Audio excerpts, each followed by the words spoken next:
পাবনা জেলা কারাগার থেকে মুক্তি পেলেন আতাইকুলা ইউনিয়ন ১ নং ওয়ার্ড জামাতের আমির মোহাম্মদ মাসুদ মোল্লা।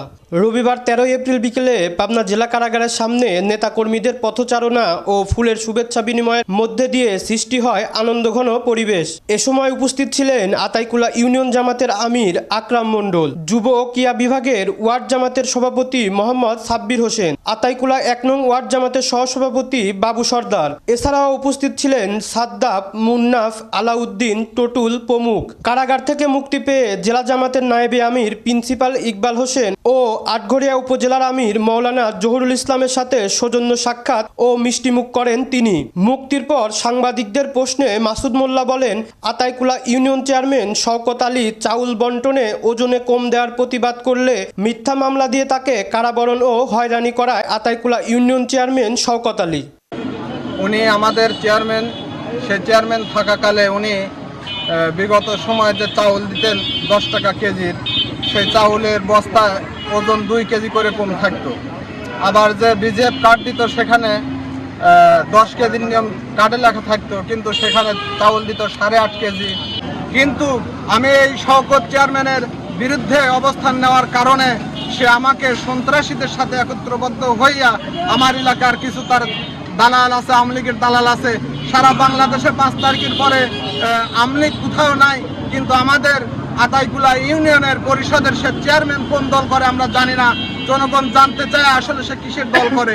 আমি বিগত জামাত ইসলামী বাংলাদেশ জামাত ইসলামের সাথে রাজনীতি করি।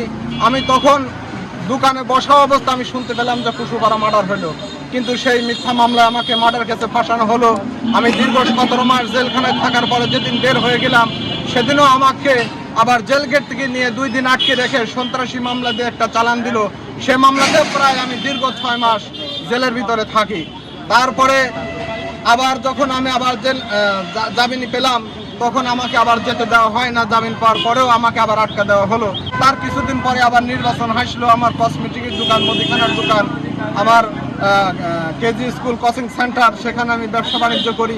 সেখান থেকে আমার ব্যবসা প্রতিষ্ঠান থেকে আবার ধরে নিয়ে নৌকা পোড়ানো মামলা দিয়ে, বিস্ফোরক মামলা দিয়ে আমাকে আবার নির্বাচনের আগে আমাকে আবার চালান করা হলো।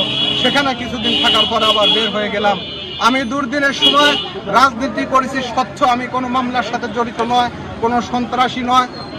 আমি যতটি আমাকে মামলা দেওয়া হয়েছে প্রত্যেকটি মামলায় মিথ্যা। গত 15-16 দিন আগে আমি সন্ত্রাসী মামলায় বেকসুর খালাস পেয়েছি। আমি জেলা আমিরের কাছে দাবি করি আমি কোনো মামলার সাথে সম্পৃক্ত ছিলাম না, আমি কোনো সন্ত্রাসী নয়। যতটুক যা করেছে এই চেয়ারম্যানের নেতৃত্বে, এটা বানোয়াটি সাজানো নাটক করে আমাকে এই মামলায় ফাঁসানো হয়েছে। আমি মামলার সাথে কোনো জড়িত নয়। আমি শওকত চেয়ারম্যানের বিচার চাই। আর আমি সবার কাছে আবেদন করে আপনি এই শওকত চেয়ারম্যান যেন চেয়ারম্যানই করতে না পারে, আমার দাবি সে যেন চেয়ারম্যান